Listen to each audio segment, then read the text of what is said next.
You can say whatever you want. No, we're going to leave in about 15, 20 minutes before midnight. 20 minutes, so it'll only take a couple minutes. All right, you can do me. All right. All right, okay. I'll ask you, what is your name, first of all? Your first name only? Jenna. Jenna, okay. This is David Grisham here with Last Frontier Evangelism. We're on YouTube, and we're interviewing Jenna tonight in front of Chilcoot's Bar.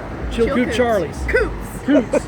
And so, what would you classify yourself, Jenna, as? Would you say you're a Christian, you're a Muslim, you're a Mormon, you're a Buddhist, you're a Hindu, atheist, agnostic? What would you classify yourself as? I'm an atheist. An atheist, okay. I used to be an agnostic in college, so this is good because I can relate to you. I can relate to how you think. Okay, so my first real question is this. Do you believe in absolute truth? That there are absolute truths that are true, moral truths that are true no matter what anybody's opinion is, or do you believe in relative truth, which is what's true for you is not necessarily true for me? Which one of those? I think I would say relative truth. Relative truth. Okay. Would you say then that all rape is wrong? Yes. Okay. Well, would that not be an absolute moral truth? Sure, I guess that would be. Okay. If there's an absolute moral truth, and we don't get our morality from man, but that truth, that absolute moral truth, is above the opinions of mankind, would you say that proves that there is a God? Because when you get into that realm, if you either get your morality from man, see, this is what used to bother me as an agnostic about the whole thing about morality, you see, because we either get our morality from mankind, in which case opinions matter, or our morality comes from above man, and there is absolute moral truth that no matter what anybody believes or thinks, it is really true all the time. And so when you do that, though, you're admitting there's a God, because there's a God above man. Well, I see what you're saying, but I think that what you're talking about is, as in calling morality, is being a decent human being. Like, that doesn't come from God, that comes from just being a decent human being. Do I think there needs to be a higher person, some greater being? No, I think it comes from within. I think it comes from people's natural, what you're given at birth. People have genealogy and DNA that goes down deep within. Being a good human is part of our DNA. And whether or not you choose, it's up to you, because we're all, cognizant beings. Well, yeah, we are cognizant beings, and some people make obviously bad choices, Sure, right? I mean, some sure. people do rape, and some people do People murder, people are flawed. Absolutely. right? People are flawed. So if they're flawed, then how can you say that it's in the genetics? Because obviously our genetics are flawed. Absolutely. Okay, so our morality can't be in our genetics, then, right? Because some people do murder, and some people do commit genocide, and some people do commit rape and child molesting and all that. I think people are a product of their surroundings, and they make choices based on whatever morals they have shown to them, in the sense of their family structures and what have you. But I think that deep down, people at their very core they have a sense of morality. And I don't think that it has to come from a greater being.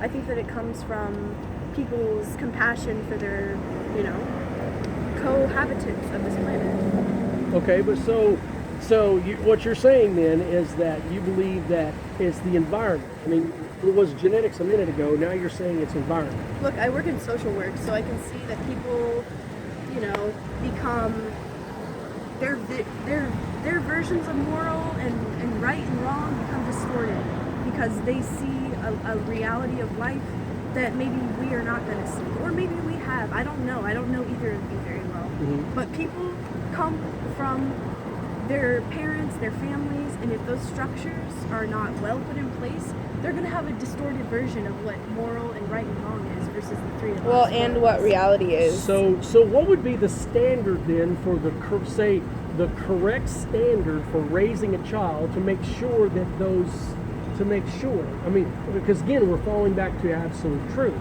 If you're going to believe in an absolute truth, then there'd be an absolute standard for what you should teach those children so they would grow up and not hurt other people, right?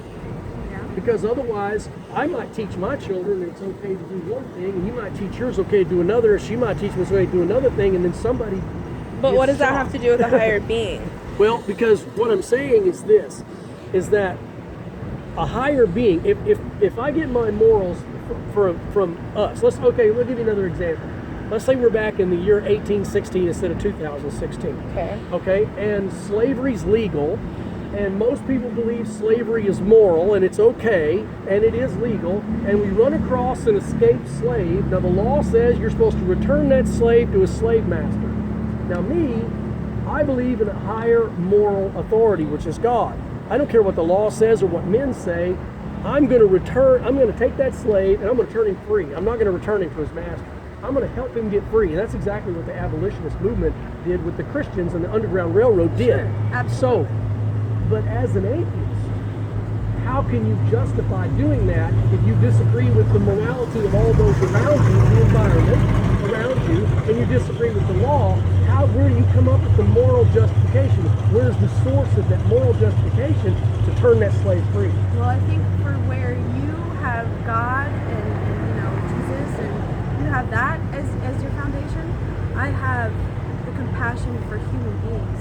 When I look at someone being, we're in 1816, I see that person being whipped or beaten. That comes from a place within. I don't need God. I don't need Jesus. I don't need someone to tell me. Where's the source from that place within? Where's the source from that place from within? You know what? I put guess that in your heart. It comes from my heart, But because that's the kind of person that I am. But where did it come from? Where's the source of it? See, this is the reason. This is one of the main reasons I am no longer agnostic, is because these questions an atheist or an agnostic cannot answer. Because you see, even though we can argue all day long about, evolution and all these other high-minded intellectual things, when it comes down to the basics of morality and the standards of the heart, I'm just like you. I say it's unreasonable, it's uncompassionate, it is mean to do that to another human being. But where does that source of morality come from? For you, it comes from your God and what you believe. And but where would it come from for you? For me, it comes from, I guess. See, I just don't. When people ask me if I'm religious, I say I don't believe in God. I believe in the goodness of humankind. So when I say that, I mean that there is a goodness out there. It's a force that I don't think is brought on by a God. I think it's brought in by the commonality that we are all here. And why the hell are we here? Like that's a big question to me. It's a big question. Answered in itself. But do I think that it was a God? Do I think that it was all these different things? No, I think that it was chance. And I think that it was an amazing chance. And I think that as humans, we all share in that same wonderment.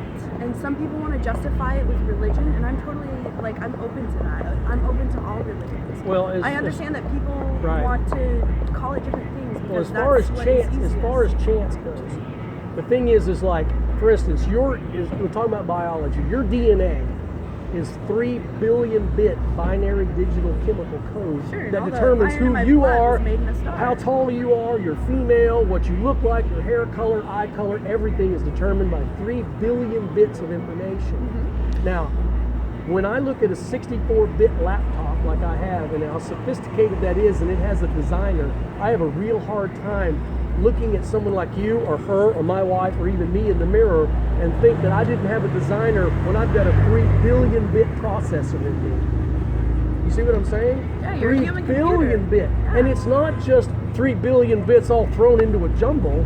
It's in a perfect order. 3 billion in a chain, in a perfect order. Intelligent design, yeah. Intelligent design. Sure. That's God. See, I understand that. That's God. That's God. Intelligent design is God. So your name is Jenna? Yes. Okay. Well, Jenna, it's been very nice talking to you. Okay. I know I'm not necessarily going to talk you into believing in God in one night, but I'm just trying to get you to think. Well, you found the right person. I think all the time. Okay, good. I want you to think above yourself. I want you to think above yourself. Where do these things come from? That if I'm a compassionate person and a good person and I don't want others to be hurt and I want others to be safe and that sort of thing, where does that come from? You know? Like I said, I believe in the goodness of humankind. So, that's what I believe in. All right. Well, Jenna, it's been nice talking to you. It's been nice talking to you. Thank you so much. What did you say your name was, ma'am? Taylor.